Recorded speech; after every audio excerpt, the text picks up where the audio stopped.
지난 1일 해군에 전력화된 신형 해상작전 헬기 와일드캣이 첫 실전 기동훈련을 펼쳤습니다. 최첨단 탐지 장비와 무장을 탑재한 만큼 성능의 우수성을 확인했습니다.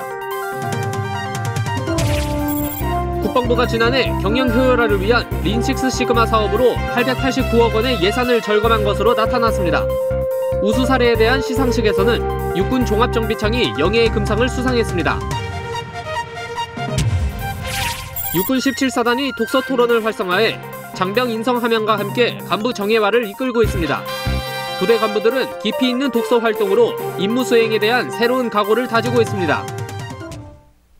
시청자 여러분 그리고 장병 여러분 안녕하십니까? 국방뉴스를 전해드립니다. 해군은 지난 1일 지난해 도입한 와일드캣 신형 해상작전 헬기 8대 중 1차 도입분 4대를 작전 배치하면서 실제 와일드캣을 동원한 첫 기동훈련을 실시했습니다. 이번 훈련으로 우리 군은 작전 배치한 신형 해상작전 헬기 AW159 와일드캣 헬기의 뛰어난 성능을 확인했습니다. 손정민 중사의 보도입니다. 유럽산 해상작전 헬기 와일드캣이 해군 신형 호위함에서 이륙합니다. 지난해 우리 해군이 도입한 신형 해상작전 헬기 AW159, 일명 와일드캣입니다. 이어 해상 정찰을 벌이던 헬기 편대가 적 잠수함 탐지를 위해 정지 비행으로 전환하고 해저 음파 탐지기 소나를 수중으로 내립니다. 연이어 적 잠수함 예상 위치에 부표형 음파 탐지기, 소노브이를 추가로 투하해 적의 정확한 위치를 파악합니다. 해상지휘관으로부터 적 잠수함에 대한 공격 명령을 받은 와일드캣은 자체 장착된 대잠 무기로 신속하게 적 잠수함을 침몰시킵니다.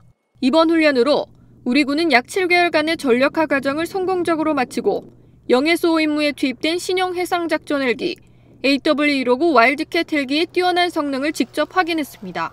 AW159 와일드캣은 적 잠수함 및 수상함을 탐지하는 최첨단 탐지 장비와 무장을 탑재한 우수한 해상작전 헬기입니다. 수중 수상 어디든지 적이 도발하면 반드시 격파하여 수상시키겠습니다. 한편 해군은 AW159 작전 배치를 비롯해 북한 잠수함 위협에 대비한 대잠 전력 강화에 박차를 가하고 있습니다. 지난 1일엔 손하늘급 잠수함 전대를 추가 창설했고 오는 7월엔 신형 해상작전 헬기 와일드캣 4대를 추가 배치해 동해와 서해에서 대잠수함, 대수상작전 등을 수행할 예정입니다. 국방뉴스 손정민입니다. 국방부가 경영 효율화 정책인 린6 시그마 사업에서 지난해 큰 성과를 거둔 부대를 대상으로 시상식을 가졌습니다. 영예의 대상은 K계열 전차의 정비기술 개발에 성공한 육군 군수사 종합정비창팀이 수상했습니다. 김지한 기자입니다. 국방부가 지난 2011년부터 추진해온 린6 시그마 사업은 조직 내 핵심 문제를 전문가팀의 주도를 통해 논리적 체계적으로 해결하는 혁신 사업을 말합니다. 국방부는 6일 지난해 추진된 124개 과제 중 우수한 성과를 거둔 6개 과제에 대해 시상식을 가졌습니다. 영예의 금상은 육군 종합정비창팀이 제출한 K계열 전차 포수 조준경 정비기술 개발에 돌아갔습니다. 포수 조준경 사격 통제 장치는 그동안 정비기술이 없어 고장이 나면 재사용이 불가능했지만 지난해 정비기술이 개발돼 재활용이 가능해졌습니다.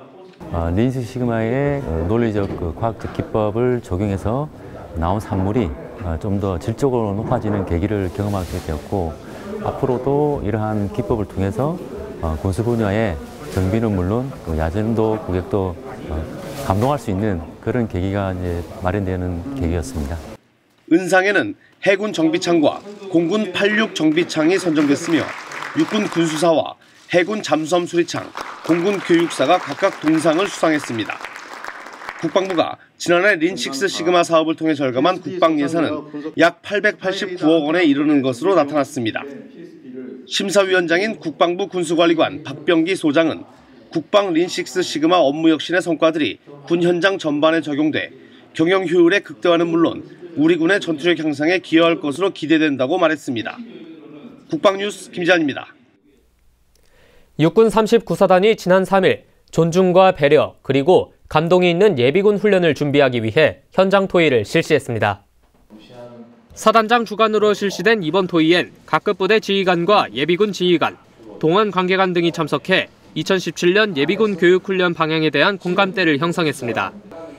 이번 토의에선 존중과 배려, 감동이 있는 자율참여형 예비군 훈련을 위한 표준 모델을 제시하고 예비군들이 다양한 전술 상황에서 전투 임무 수행 능력을 구비해 향토방위에 즉각 투입될 수 있도록 육성하는 방안이 논의됐습니다. 특히 훈련장에서 예비군들이 처음 들어서는 위병소부터 각 과제별 훈련이 실시되는 교장까지 이동하며 실습형으로 진행해 훈련에 참가한 예비군의 관점에서 실질적인 논의가 진행됐습니다. 이 자리에서 조기 입소자를 위한 휴식 장소와 간이 판매대를 운영하고 간이 의무실과 민원 상담실을 운영하는 등 훈련 참가 예비군들의 편의를 개선하기로 했습니다. 또한 자율적인 훈련 참여를 위한 훈련 과제별 실습 동영상을 준비하고 교육 보조 재료와 훈련장 등을 개선해 훈련의 질을 높이기로 했습니다. 예비군들에게 존중과 배려, 감동을 줄 수 있는 그 최고의 예비군 훈련이 되도록 최선을 다하도록 하겠습니다. 부대는 이번 토의 결과를 바탕으로 예비군은 경남을 지키는 우리의 전우라는 인식을 갖고 성숙한 예비군 훈련 문화를 정착시켜 최정의 예비군을 육성해 나갈 계획입니다. 육군 특수전사령부는 5일 제주도 작전 순직 장병 추모 행사를 했습니다. 행사에는 유가족을 비롯한 제주특전사 동지회 회원 등 250여 명이 참석했습니다. 추모식은 53명의 순직 장병을 차례로 호명하고 헌화와 분양, 묵념, 특수전 사령관의 추모사 순으로 진행됐습니다. 이 행사는 지난 1982년 제주국제공항 개관식에 참석하는 대통령을 경호하기 위해 작전 지역으로 이동하던 C-123 수송기가 사고로 한라산에 추락하면서 순직한 장병들을 추모하는 것으로 올해 35주기를 맞았습니다. 특전사는 한라산 관음 사이에 이들을 기리기 위한 충원탑을 건립해 마지막 순간까지 임무를 수행하다 산화한 선배 전우들의 군인 정신을 되새기고 있습니다. 육군 17사단이 장병들의 인성함양과 간부 정예화를 위한 독서 토론회를 개최했습니다. 토론회에 참석한 간부들은 깊이 있는 독서 활동을 통해 임무 수행에 대한 새로운 각오를 다졌습니다. 강경일 상사입니다. 육군 17사단의 독서 토론회는 장병들의 책 읽는 문화 조성과 간부들의 올바른 지휘 능력 향상을 위해 개최됐습니다. 독서 토론회는 육군에서 강조하고 있는 간부 정예화 연계해서 추진하고 있으며 사단에서는 장병들의 인성 함양을 위해서 월 1회 독서 토론을 진행하고 있습니다. 토론회는 자신이 책을 읽고 느낀 점과 교훈을 참석자들과 이야기하고 군 생활에 도움이 되는 긍정적인 부분을 함께 나누는 방식으로 진행됐습니다.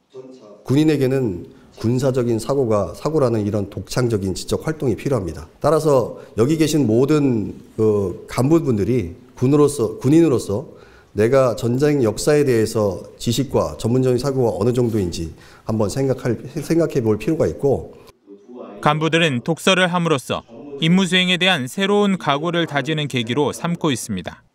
이 책의 내용처럼 의지를 가지면서 군 생활을 하고 또 하루하루 헛되게 보내지 않고 본인이 맡은 바 임무를 충실히 최선을 다했으면 좋겠다라는 생각으로 이 책을 읽었고, 토론회를 주관한 사단장은 독서를 통한 자기 성찰의 중요성을 강조했습니다.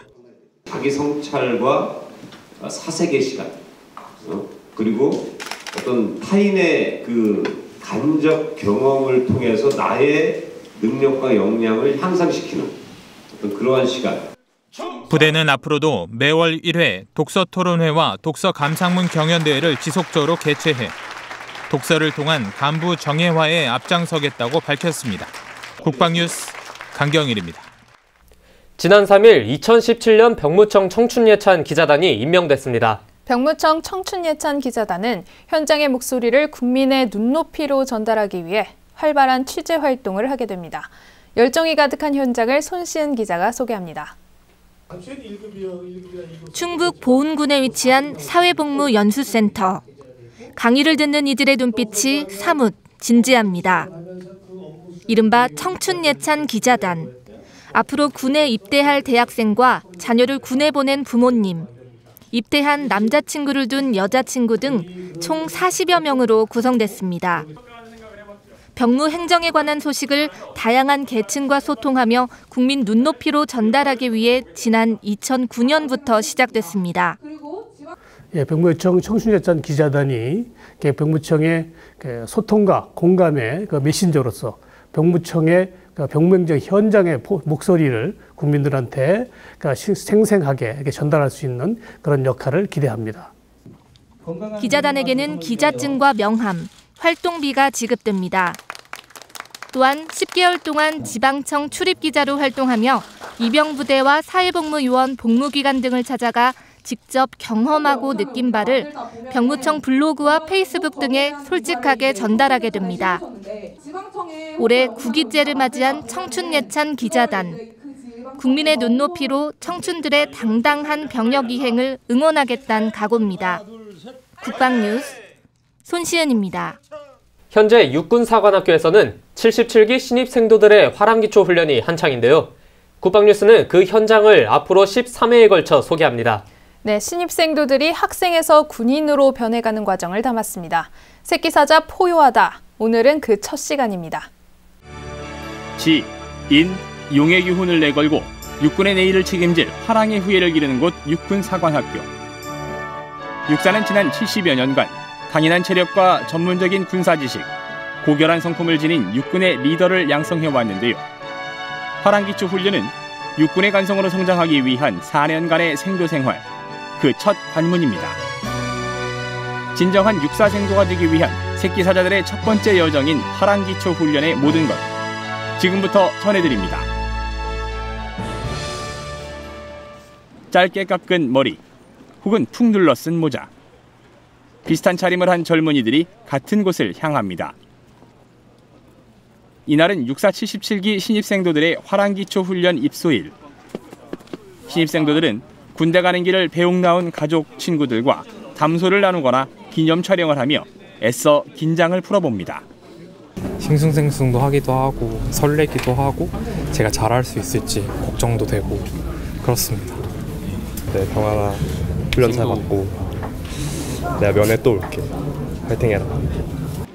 316명의 신입생도들은 가입교생 신분으로 5주간의 화랑기초 훈련을 이겨내야 비로소 정식 사관생도로 입학할 수 있습니다.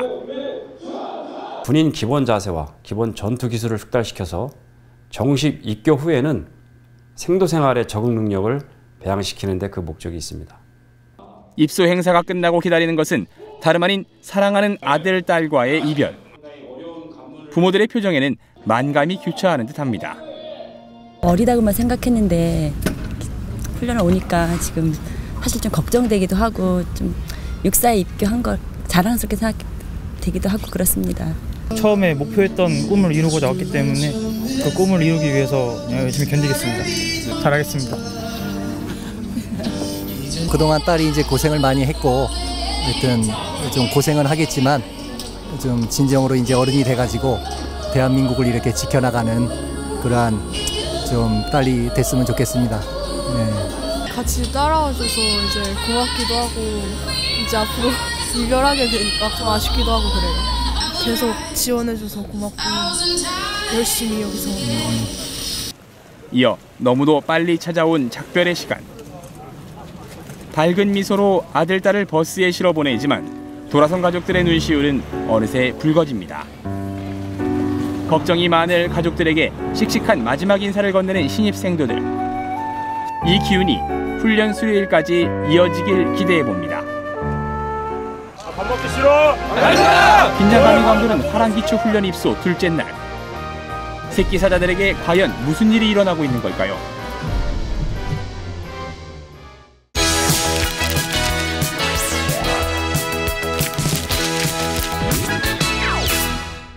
국방일보로 보는 병영 소식입니다.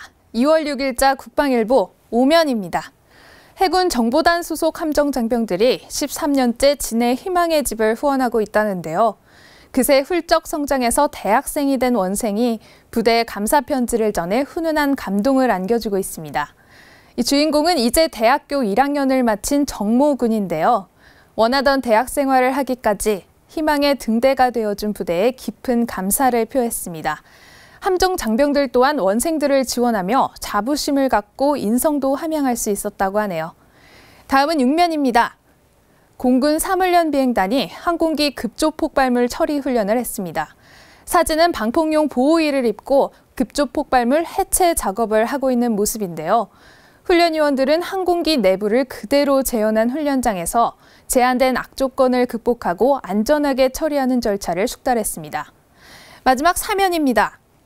육군 7사단 장병들은 사단 전후의 선배들이 보낸 푸짐한 음식으로 함께 즐거운 시간을 보냈다고 하는데요. 전후의 회원들은 해마다 겨울이면 30년 전 전우들과 함께하던 제설 작업이 늘 생각난다며 추운 겨울 조금이나마 후배들에게 힘이 됐으면 하는 바람으로 음식을 준비했다고 하네요.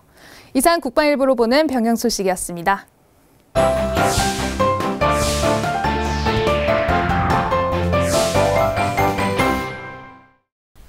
국방뉴스는 매주 이 시간 병무 제도에 대한 궁금증을 풀어보기 위해 병무 상담 코너를 마련하고 있습니다. 오늘은 2017년도 병역 판정 검사에 관해 병무청 정성득 부대변인 모시고 이야기 나눠보겠습니다. 안녕하십니까? 안녕하세요. 네, 2017년도 병역 판정 검사가 지난주 시작됐다고 하는데요. 네. 대상자에 대해서 설명해 주시죠. 네, 작년까지 징병 검사라고 불리던 병역 판정 검사가 지난 1월 23일 시작되어 오는 11월 29일까지 지방 병무청별로 실시됩니다.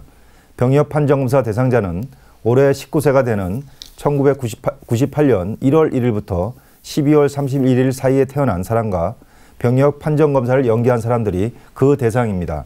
올해 검사 대상 인원은 지난해보다 1만여 명이 감소한 약 34만여 명입니다. 네, 재병역 판정 검사라는 것도 같이 시작됐던데 이거는 어떤 검사인가요?